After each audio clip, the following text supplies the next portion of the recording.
NBA free agency opens today. It's time to talk about what the Timberwolves are looking for in free agency and also some actual targets. Let's name names of who the Wolves may be going after next. You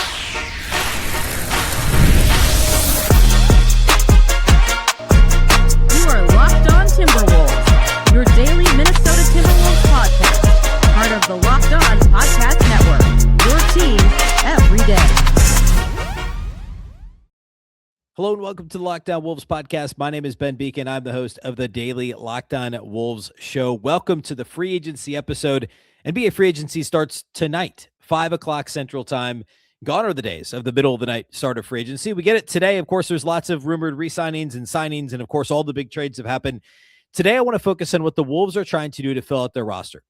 What type of player the Wolves are looking for, what position, and it's going to be multiple guys that the Wolves are going to have to sign. So a little later in the show, we're going to talk about some potential value bargains / depth options, depending on how you want to look at it for the Wolves, because I think there's quite a few of those names out there. And that's, of course, the Wolves will be in that aisle when it comes to guys and vet minimum deals. But also, I want to spend a good chunk of the show today talking about my ideal targets, some of whom are likely out of the Wolves' price range, but also some who could fit pretty nicely, kind of thread the needle with the amount of dollars that the Wolves will be able to spend this year. We'll talk a little about that. I want to start with essentially what the archetype of players that the Wolves are looking to add. Okay, so that's where we'll start. Obviously, the Timberwolves have traded both Naz Reid and Julius Randle, or agreed to trade both those players, technically as part of the same deal, very likely. When the dust settles and everything's finalized, Naz and Julius Randle will be part of that same trade. That leaves only Rudy Gobert and Juwan Berenger as your front court players. I'm not counting Rocco Zakarsky's on a two-way deal, for the sake of this conversation. So effectively, 2/3 of your minutes in the front court. I know Berenger played some rotation minutes a handful of times last year, but effectively 2/3 of your front court from last year, what was a very good team, obviously, is gone. And actually from the last 2 years, if you want to look at it that way. So there's a lot of things missing. Gobert and Berenger, neither one of them is going to be a significant contributor on the offensive end of the floor. You would like a little more punch there. That's the obvious thing, right? Is trying to find a power forward. Okay. Now, there's also the world in which Jaden McDaniels slides up and plays the 4, and you just play really small, and you start Anthony Edwards and LaMelo Ball, and which still feels really weird to say, Ant and LaMelo Ball, and Ayo Dosunmu, and you just play small, and McDaniels is your 4. You still need a backup in the front court. You have Berenger, but you need at least one more big body. So that's got to be somebody. But in that scenario, maybe you're looking to bring in, well, I guess in that scenario, you're looking to bring in depth guys, bench guys. There's also a world in which you don't buy that you would start Ayo, LaMelo, and Ant, and you want Ayo Dosunmu coming off the bench. And McDaniel still slides up to play the 4, but you bring in a more traditional 3 instead of essentially playing 3 guard-sized guys together. I know LaMelo's taller, but he's obviously a point guard. So are you looking to bring in a 3? That's also a school of thought here. So I don't know, obviously, what the Wolves are actually thinking to themselves about what their ideal scenario is. I think the ideal scenario is you find a power forward, but some version of the other versions of this could work. If it's a little bit like you go into a draft thinking like, an NBA draft thinking best player available, regardless of position. But if the board falls a certain way, we'll take this guy because would you rather have, the 5th best player at the position I really want? This is actually maybe more accurate for a different sport like the NFL. Would I rather have the 5th best player at the position that I really wanted to fill, or the best player at this other position, and we'll figure it out later, right? There's an element to that here too. What's the best use of the remaining, I don't want to say cap space, Wolves don't have cap space, the remaining wiggle room on the cap sheet that you can use. So that's, I think, generally what you're looking for. If we start with the assumption that the Wolves would prefer to fill a starting level role and keep Jaden McDaniels at the 3, I think that's fair to say. I also think it's important to note that it's not going to be a Julius Randle, Karl-Anthony Towns. I know they're not the same caliber player, but a Cat or Julius Randle level guy, right? It's very likely going to be somebody who is more of a role type player. So McDaniels inevitably would still be playing some at the 4. He did a little bit more last year anyway. But even in the scenario where they sign a starting caliber 4, and I'll name names here in a moment, McDaniels is still going to get some run at the 4. And so long-term, maybe that's still part of the solution. But in a perfect world, you're bringing in another big body that allows you to have some flexibility with Jaden McDaniels. So if you're filling the 4 spot, the power forward spot, I think the most important things in some order are a guy who's probably at least a league average 3-point shooter, somebody who's at least going to shoot 36, 37, 38% in the neighborhood of league average to keep defenses honest, because you have Rudy Gobert on the floor. You can't really have two non-shooters. Now, I think you maybe have a little more wiggle room than you have in the recent past because you have LaMelo Ball and Anthony Edwards, and those guys will shoot from anywhere. And so there's some natural improvement in spacing there because teams have to respect that. But I think everything is a little bit more synergistic if you have another guy that can at least keep you honest. And Julius Randle, frankly, wasn't that guy. We kind of hoped he'd be that guy, but he was like 33%, actually below 33%, I think, last year from three. So ideally, they're at least a league average 3-point shooter. Ideally, they're a solid team defender. You don't need somebody who's a lockdown big defender. You don't need somebody who's ultra switchable. You've got Jaden McDaniels. You've got Rudy Gobert. Add in Anthony Edwards. LaMelo's got size. Like, you just need somebody who is going to be passable defensively and not a turnstile if he ends up in switches on the perimeter, which of course you're going to try to avoid anyway because you've got Rudy and McDaniels. So why would you, it has to be somebody that understands the team concept and can play within it. Now, in a perfect world, this person is athletic, can function as a roll big, somebody who's going to set a screen and have gravity as they roll to the basket and create some vertical spacing that way. And again, ideally, there'd be a little bit of scoring punch. But remember, this person could also be the lowest scoring member of the starting lineup. I mean, Gobert averaged 11 a game last year, and this is his worst scoring year in forever. And I bet that number goes up a little with LaMelo Ball in the fold. Just the threat of, well, the reality of LaMelo dump-offs with the threat of lobs and all that stuff. I think Rudy's scoring goes up. So you could look at a guy that's only going to score 7, 8, 9 points a game and at least have a 3-ball in his repertoire.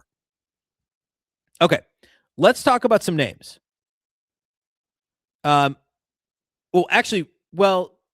talk about some names. First, I want to address one name that I think fits more of the, if the Wolves were to slide McDaniels to the 4 and add a 3. And I'm going to start here just because this is a name that was actually out there connected to the Wolves in a rumor. Yossi Goslin, who, the really good cap guy. We talked about him on the show the other day. He actually put out a post over the weekend, a tweet on X about keep an eye on Royce O'Neal, who, of course, was just traded from Phoenix to Charlotte. He said that deal could get expanded further, and Josh Green could go to Phoenix. Royce O'Neal could come to Minnesota instead of going to Charlotte. My reaction to that is I don't know that it does Minnesota all that much good. I don't necessarily think he's significantly better than Josh Green. I do think he's a slightly better fit for the Wolves roster because they're similar size, but O'Neal has a little more experience. He is more of a 3-4 than a 2-3, meaning he can play some small ball 4. He's really a 3. Josh Green is a 2/3, right? More of a traditional wing, whereas Royce can play some small ball 4. And so I think there's some advantage to that.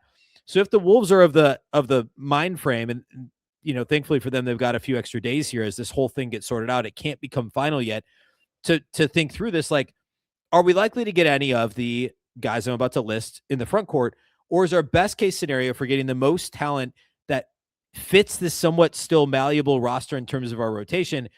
Is our best bet going to be a Royce O'Neal, play him at the 3, play Jaden at the 4, and then we find a depth big that can come in and also be a big next to Rudy, play some backup 5. You've still got Berenger. Like, is that the move? Do we think Royce O'Neal is the best option here?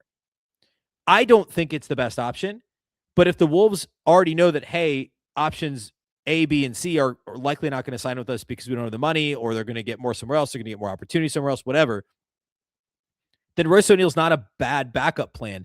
My concern is how much then you're leaning on McDaniels at the 4. And so it's not my favorite thing. I do think he's a better fit than Josh Green. So if there's no other assets going into the deal, not that the Wolves have any more to offer, then fine. I'm okay with that. And I should also mention, I listed all the potential likely starters. TJ Shannon is a 3 that can also play a little 2 and play some small ball 4. So like, I'm factoring him in here too, but he's not going to start, obviously. And he's not obviously going to start at the 4. So he's at this moment more of a flexible wing bench piece for Minnesota as well. My favorite fit for the Timberwolves. We're going to get to that next. I'm going to give you my favorite unrealistic fit. I don't say unrealistic, possible but unlikely fit. My favorite realistic fit. And then another guy who I think falls in the same tier in terms of players that could actually produce at a relatively high level offensively.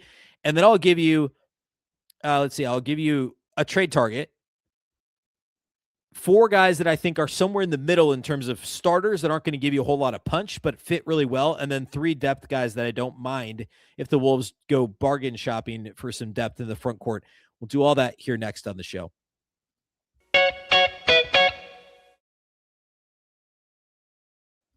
Today's episode of Locked On Wolves is brought to us by our friends at FanDuel. The biggest stage in world soccer is here, and every match feels like it has the potential for a memorable moment. One goal can completely change the energy of a game, shift momentum, and alter the outcome in an instant.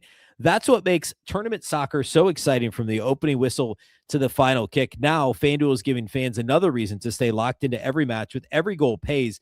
Bet on a match and get bonus bets for every goal scored in that match. More goals mean more bonus bets. All you have to do is turn on your token. There's already been some crazy upsets. There was a crazy one on Monday with I think it was the Germany-Paraguay game, if I remember right. There was big upsets.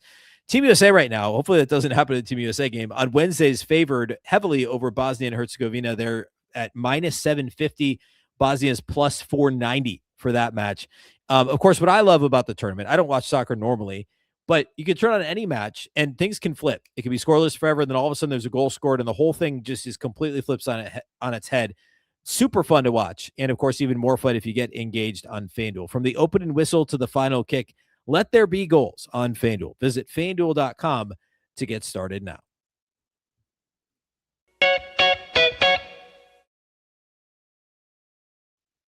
A reminder about the Everydayer Club. You can sign up at LockedOnWolves.supercast.com. You get ad-free episodes of Locked On Wolves. You also get access to the Discord channel where they're talking Timberwolves all the time. It's a ton of fun.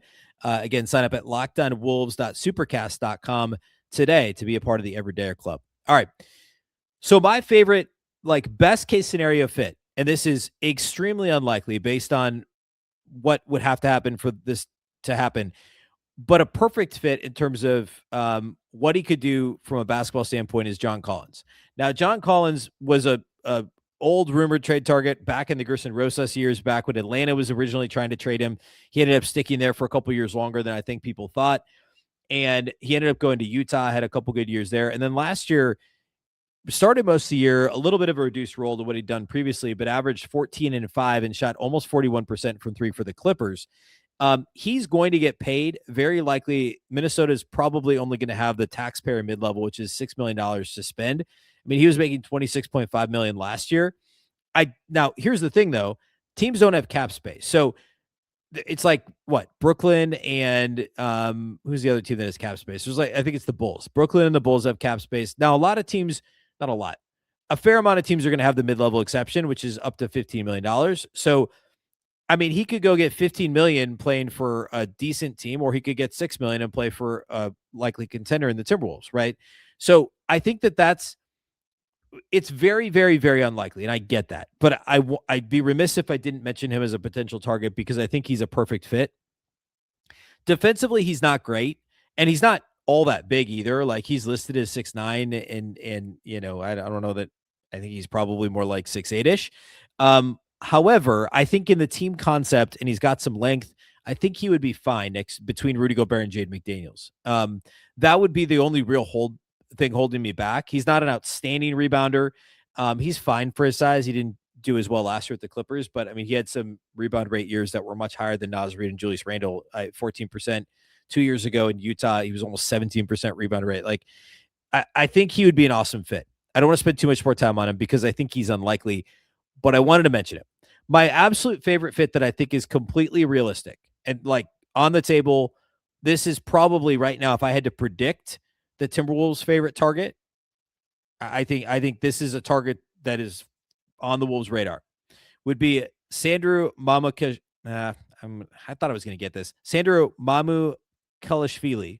There we go. Mamukelashvili. Sandro Mamukelashvili.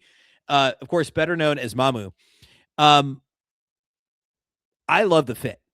Of course, he played for the Raptors last year, started his career with Milwaukee, and then spent 2.5 years with the Spurs, was a rotation guy on a pretty decent Spurs team last season, 24-25, a team that won 34 games. And of course, Wemby had the medical issue in season and didn't finish the year. And so obviously they didn't make the play-in or anything, but he was a rotation big on that team, was pretty good.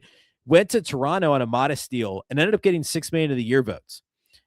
He signed it was basically a vet minimum deal, $2.4 million, and he had a player option for 2.8 for this year. He smartly, obviously, opted out.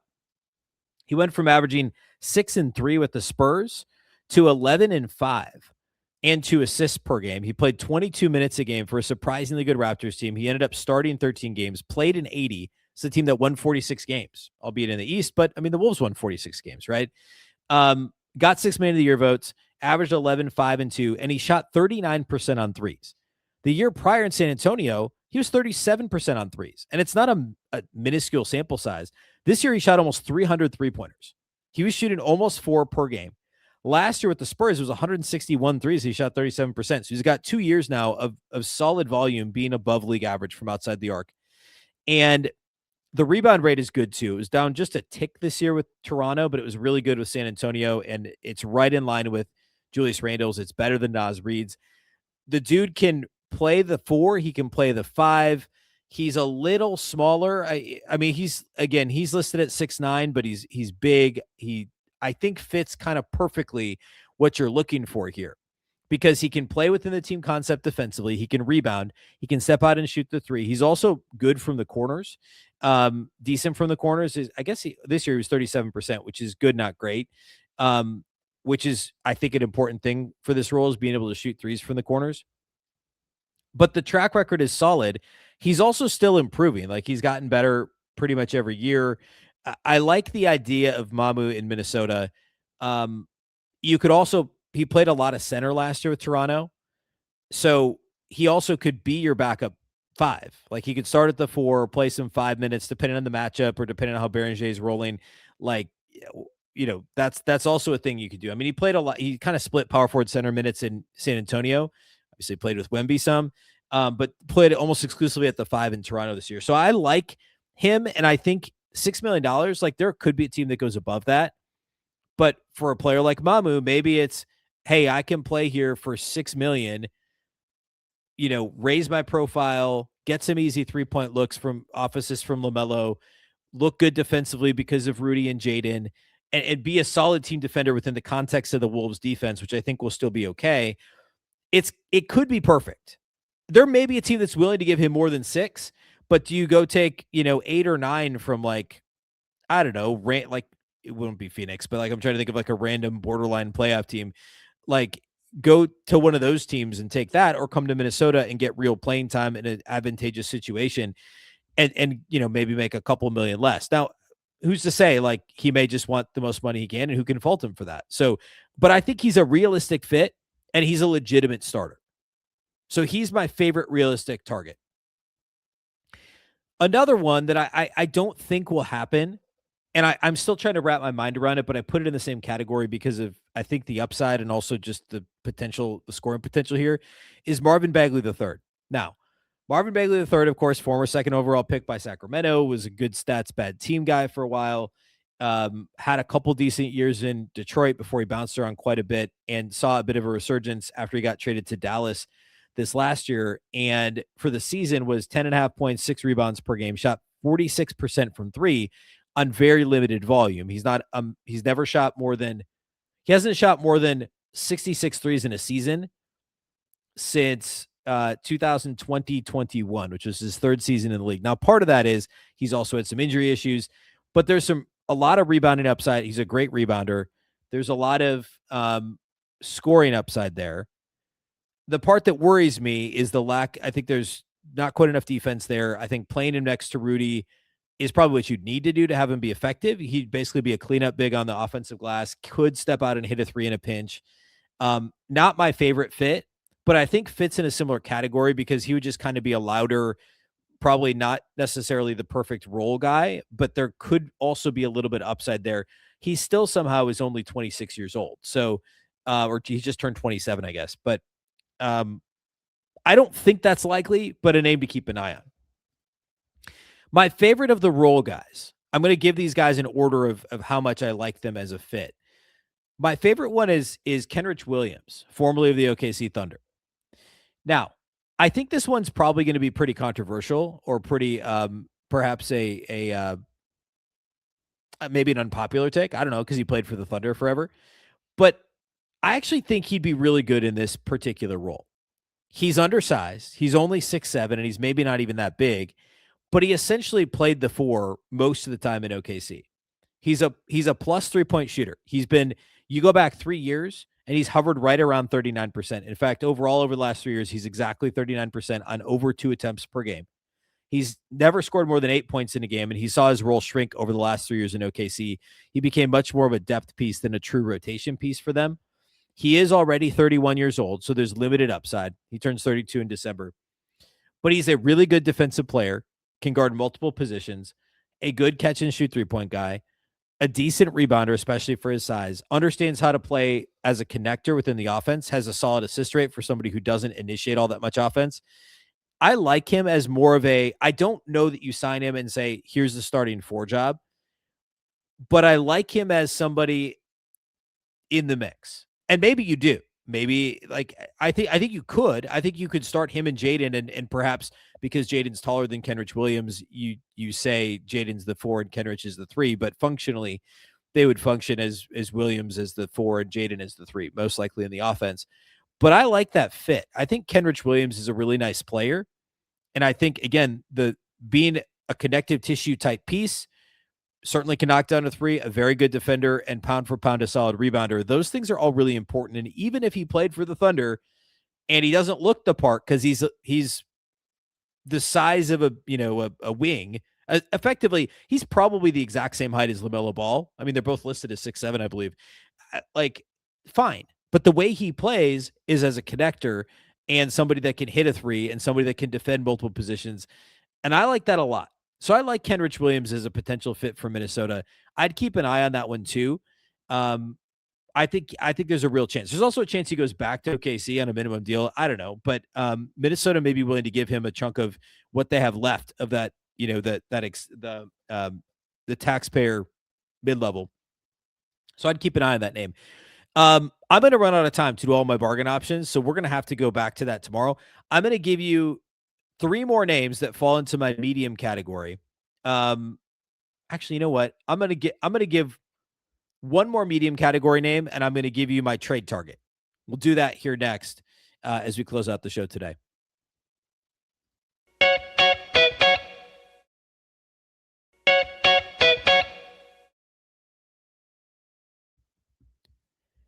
All right. So, pie in the sky free agent option for Minnesota, John Collins. Next up, Mamu from Toronto, I think is the best realistic option. Marvin Bagley III is a less likely option that wouldn't be the worst thing in the world, but I go back and forth on that. I just think he fits in general what the Wolves are trying to do. Kenrich Williams is my favorite next tier option, borderline starter, probably still takes your whole the $6 million exception you have left. Next on that list for me is Dean Wade from the Cleveland Cavaliers. Now, I've seen a lot more steam around Dean Wade than other guys out there, like other teams that are interested in bringing in Dean Wade. He'll probably get more than what the Wolves can offer. He's a nice player, played an important role for the Cavs the last few years. He's also been banged up a little bit. He actually hasn't played in more than 59 games in 6 seasons, which is kind of crazy. He's also only a 36.7% career three-point shooter. He's 36% each last 2 years. He was 39% 3 years ago. So that's notable. He's also never averaged more than 6 points per game. He would be kind of the definition of a connector, and that's the role he played for them. He started more than half the games he's played over the last 3 seasons in Cleveland. So I think you would give him the starting role, knowing that he's not scoring at all. My concerns with him are, and he's also a really good team defender too, by the way. Like that's a real thing. I think he's an effective defender.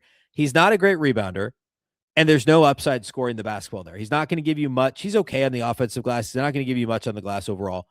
He's not going to give you any additional offense, and all he's going to do is knock down a couple catch and shoot threes. I mean, 3/4 of his shot attempts for his career basically are threes, and he's only 36.7%. So the value he brings, he's a good team defender, and he can knock down an open 3.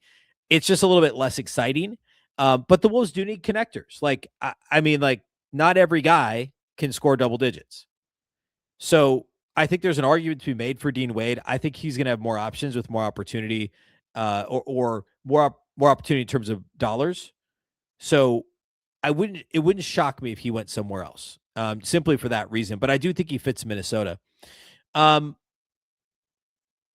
I'm going to give you one more that's actually pretty similar to Dean Wade, and then I'll do my one trade option. I'll save my last mid tier for tomorrow. I'll talk about some bargain options tomorrow as well. My one more is Mo Wagner. Of course, the other Wagner brother, if you will. He spent the last 5+ seasons in Orlando. He's also been hurt quite a bit the last couple of years. Shot just 31% from three last year, but before that, he'd been over 33% each of the 5 seasons prior, or around 30, I should say. Well, I take that back. 3 of the 4 seasons prior to that, he was 33% or better from outside the arc. Overall, a little more offensive upside here. He's much more of a 5 than a 4, even though he can shoot the 3 a little bit. He's a good rebounder. That's important. He's a solid team defender, at least prior to last year. I think last year, some of the injury stuff perhaps caught up. He's now already, he just turned 29 this spring. So limited upside there. I put him somewhere between, he's a different player than Bagley, but somewhere in the Dean Wade to Bagley, somewhere in between there in terms of there could be a little offensive upside. I think he's really good on the glass like Bagley, and he's a solid team defender, better than Bagley, not as good of a defender as Dean Wade. I don't know that you want to start him next to Rudy. He feels like he's going to want more than just a bench depth piece type role, like a third or fourth big. But I don't think he necessarily is a perfect fit for Minnesota's 4 spot. And so I think someone else may give him a little more money and a little bit of a different role that fits him better. But it's a name that's out there that might make some sense. My potential trade target. Remember, the Julius Randle, Naz Reid, LaMelo Ball trade it has ballooned. It's a huge trade. There's 4 teams. There could be 5+ teams by the time it's all said and done. So like the Royce O'Neal thing from the beginning, that Yossi Goslin, I brought up that Yossi Goslin mentioned Royce O'Neal as a name that Minnesota could look at because, again, Josh Green may not end up in Minnesota. He could get flipped somewhere else. So if you look at the teams involved in this trade, the teams involved in this trade, the teams involved in other trades, how could they reroute Josh Green? I don't think he can be aggregated, which is, I think, what might make this tricky. But Memphis, I don't know if you saw, made a big trade. They traded John Morant. They took back Jeremy Grant, who, by the way, would be a great fit. He's just too expensive. Jeremy Grant would be perfect. I mean, he's been a potential perfect trade target for Minnesota for a long time. He would have fit great next to Karl-Anthony Towns, but he makes like $36 million. That can't happen. Santi Aldama, though, a suddenly jam-packed Memphis Grizzlies depth chart in the front court, has Santi Aldama, who has 2 years and $17 million each year. So 2 years and $34 million on his contract. He is a really intriguing trade target. Santi Aldama, I don't know what it would take to get him from Memphis. I don't know that you can just reroute Josh Green and they'd be cool with it. I wouldn't do that if I were them. So I don't know what it would take. Does it take TJ Shannon? And then are you able to bring in I guess in that scenario, you can't get Royce O'Neal. I don't know exactly how it works, but just looking at the teams that have made transactions over the last few days that have unbalanced rosters, Memphis is one. And Santi Aldama is a stretch 4. 35% from 3 last year, 37% the year before, but he keeps improving. Averaged 14 points a game last season, only played in 43 games. Hasn't played a ton of games the last couple of years, which is apparently just a theme here with everybody. A decent enough rebounder. Rebound rate isn't quite to where you'd like it to be. It's a little lower than Julius Randle. It's right in kind of in line with Naz Reid. But he's a really good shooter from the corners. Great corner 3-point shooter. 55% last year from the corners, and a quarter of his 3-point attempts were from the corners. And the Wolves have a lot of guys who are good from above the break. Jaden, Ant, Naz was, LaMelo. They need more guys who can knock down corner threes off LaMelo penetration, Ant penetration, Rudy short rolls. And last year, Santi Aldama shot 55% from the corners. The year before, 41%. So that may not be fluky for his career, just a shade under 39% from the corners. And 30% of his threes are from the corners. Much better from the corners and above the break. He keeps getting better. Aldama is only 25. He doesn't turn 26 until January. 2 years left on the deal. Not that you'd necessarily be able to extend him, but a possibility. I don't know the full upside there, but there is a little. I think he'd be a fascinating fit. I don't know. I think it's realistic given the number, and it's in the neighborhood of Josh Green. Josh Green is what, 14 million, I believe. I've got it here. Josh Green is 14.6 million, and Santi Aldama is 17. So I think there's a way to do it as part of this larger deal. It could be tricky, but the Wolves could include Memphis in the larger deal and try and get Aldama to Minnesota, Josh Green rerouted elsewhere, and maybe another asset to Memphis. I think that's the only way to make it work, because otherwise I don't think the Wolves can take Josh Green and then aggregate his salary. If I understand them being over the first apron and all this stuff correctly, that I don't think they can then trade Josh Green plus another contract to match with Aldama to get Aldama. I don't think they can do that. Notable, I'll get into this more when I talk more about the roster makeup the next couple days, but the Timberwolves did decline their option on Julian Phillips, who is the other player involved in the Adesumu trade. A little bit of a surprise. The team option was $2.4 million. It's actually less than a vet minimum, which means surprising. It means the roster spot is more important for Minnesota than simply having Julian Phillips in the roster spot and saving just a little bit under the cap or under the apron. So we'll talk more about that tomorrow.